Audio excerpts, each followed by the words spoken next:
Olá, você está no Fragmentos Espíritas. Meu nome é Roberto Albertin e a gente vai falar um pouquinho sobre os problemas do mundo.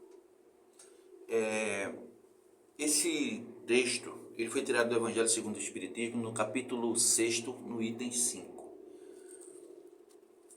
É uma observação que Bezerra de Menezes faz, onde ele fortalece uma frase que está dentro do Espiritismo e que remodela uma outra frase que está dentro do cristianismo.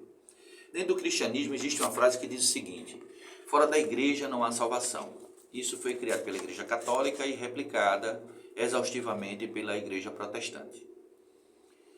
Aí o espiritismo veio e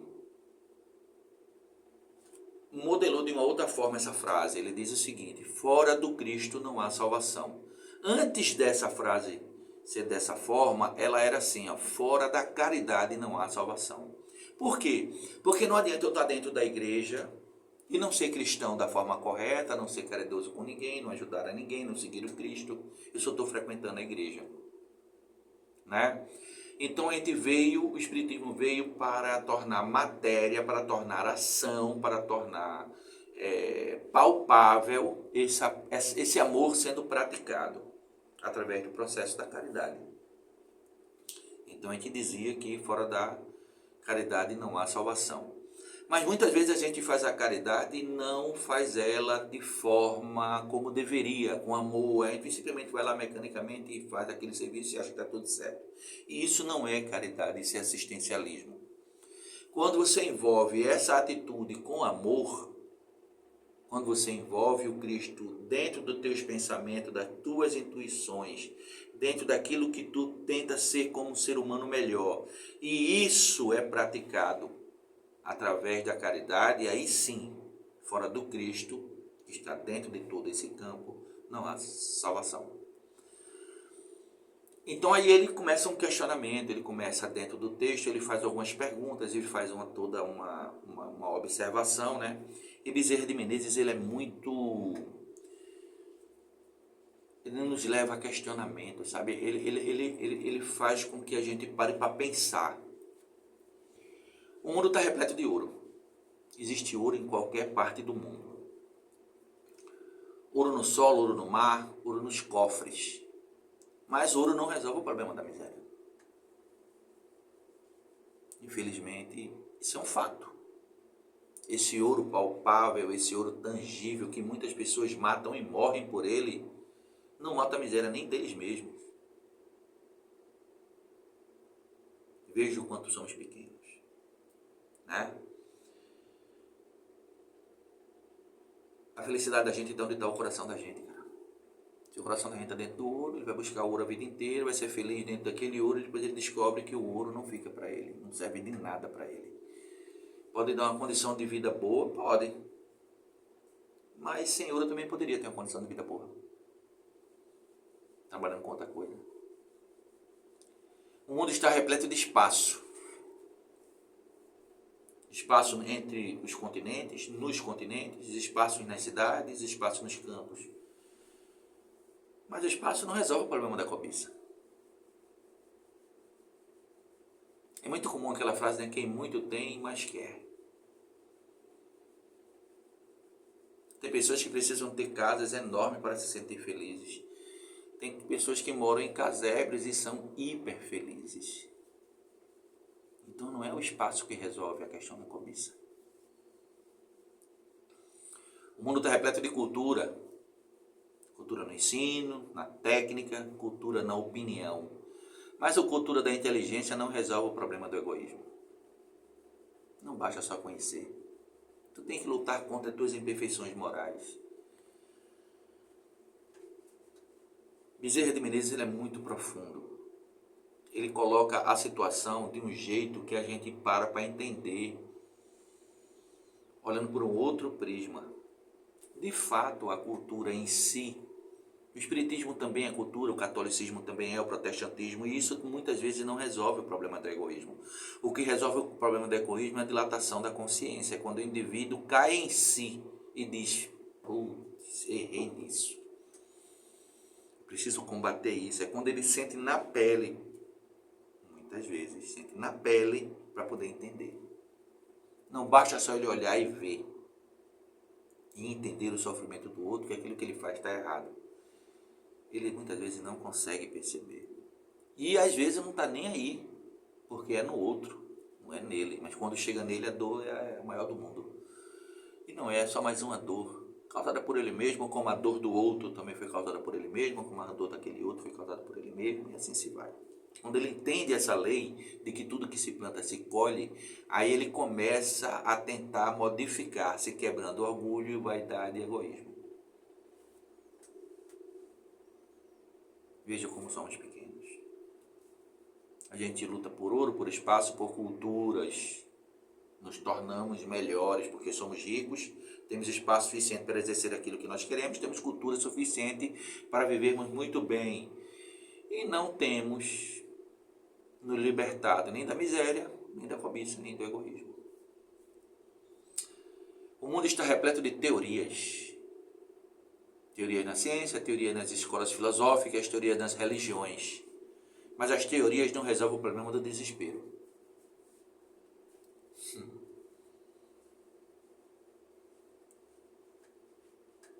Saber lidar com o desespero é muito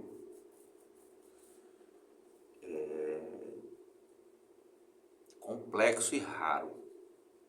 Por quê? Porque você, para se livrar do desespero, você precisa primeiro aprender a se controlar emocionalmente. Nem todo mundo entende o que é terapia, nem todo mundo entende o que é evangelioterapia, nem todo mundo entende o que é atendimento fraterno, nem todo mundo entende o que é psicanálise, ninguém entende o que é psiquiatria, ninguém entende os objetivos, os funcionamentos, os porquês de tudo isso está funcionando. Assistência social, ninguém entende muito bem para que serve tudo isso e não busca ajuda. Se a gente soubesse usar o ouro, o espaço, a cultura, a teoria, essas mazelas como miséria, cobiça, egoísmo, desespero, elas não estariam tão fortes dentro da gente.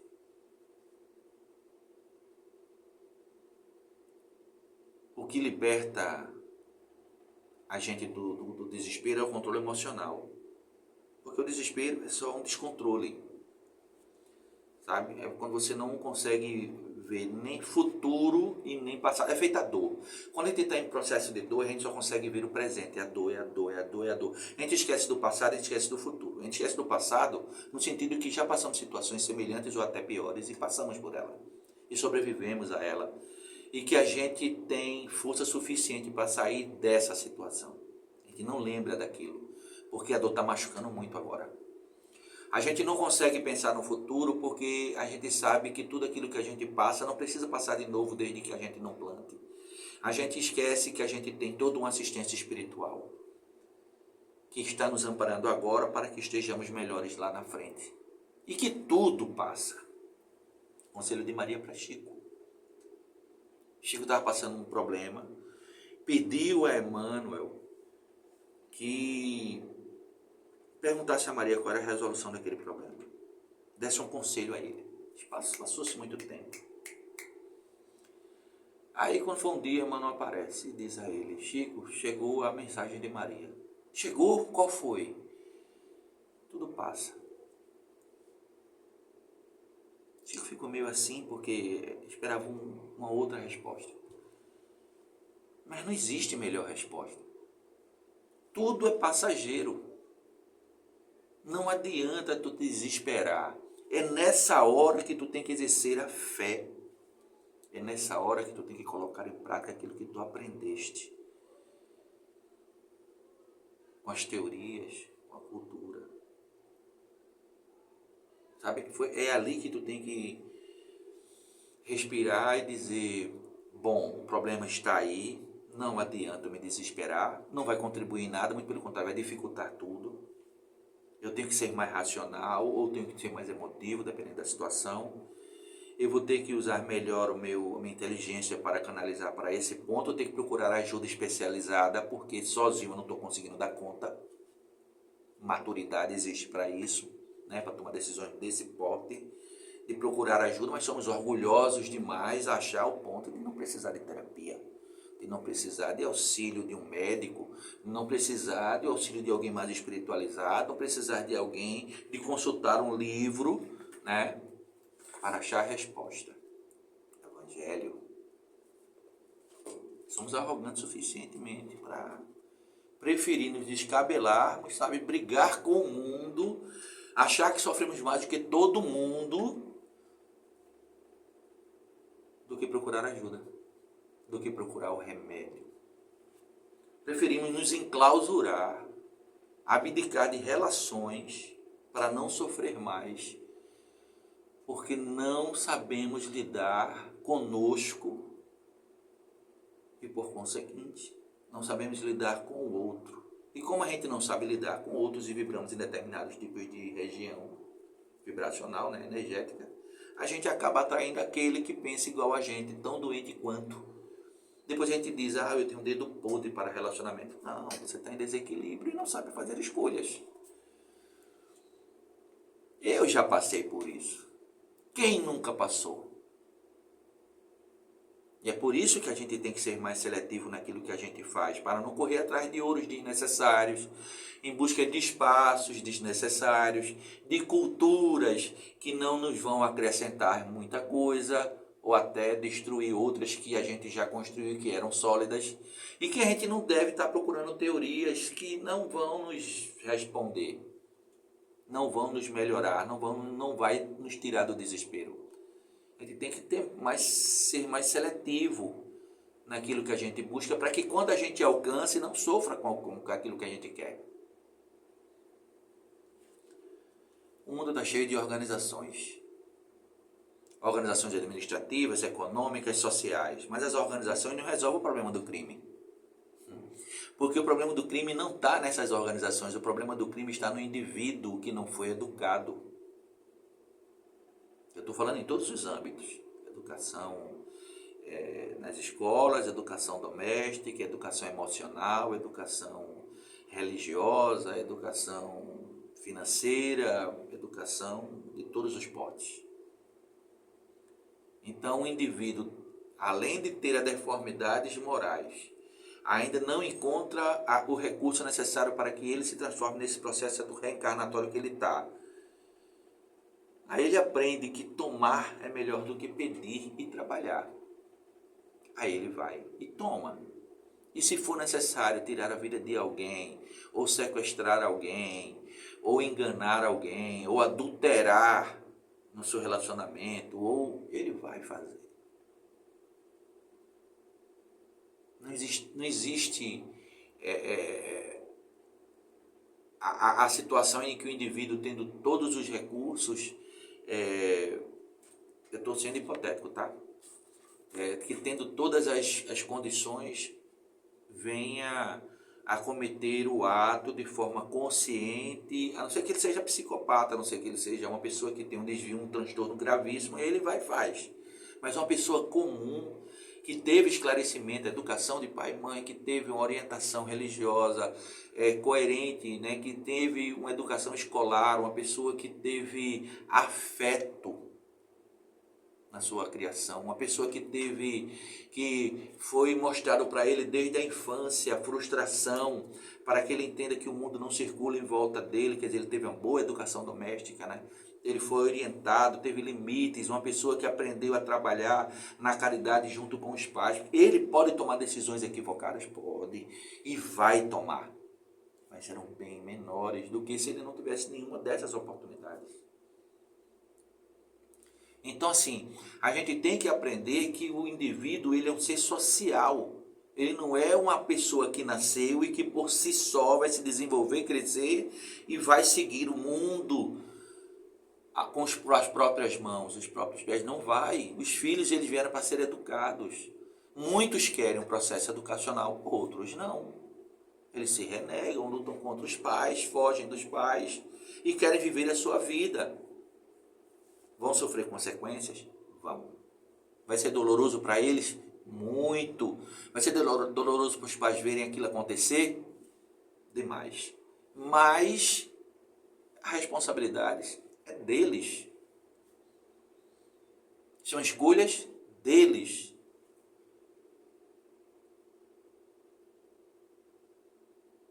É complicado isso porque a gente fez isso. Na nossa geração, a gente pode não ter feito com tanta gravidade. Mas a gente também lutou pela nossa própria independência, a gente também queria ser entendido, a gente também queria ser respeitado dentro das nossas escolhas.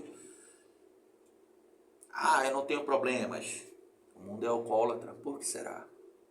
O mundo vive sob medicamentos, por que será? O mundo vive sob processo de obesidade e compulsividade, pulsão de vida e de morte, como diz Freud, por que será? O mundo vive cheio de traumas, cheio de pessoas precisando fazer terapia, por que será?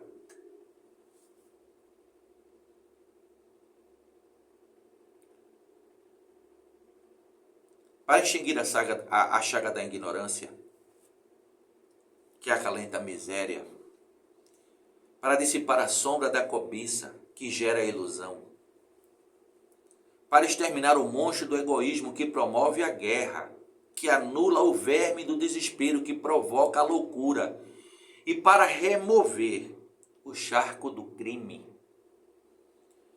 Na carreira do infortúnio, o único remédio eficiente é o Evangelho de Jesus no coração humano. Por que ele está dizendo isso? Ah, vai para a igreja que tudo se resolve. Não é isso.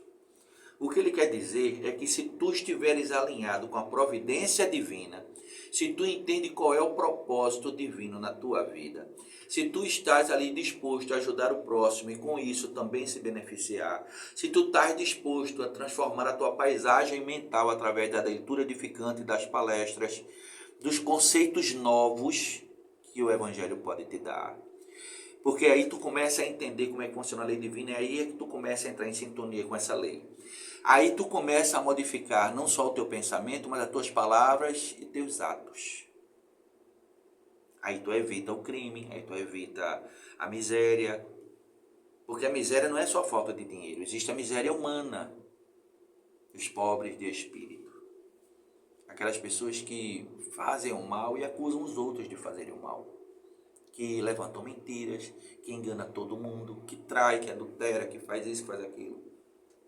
Miséria humana.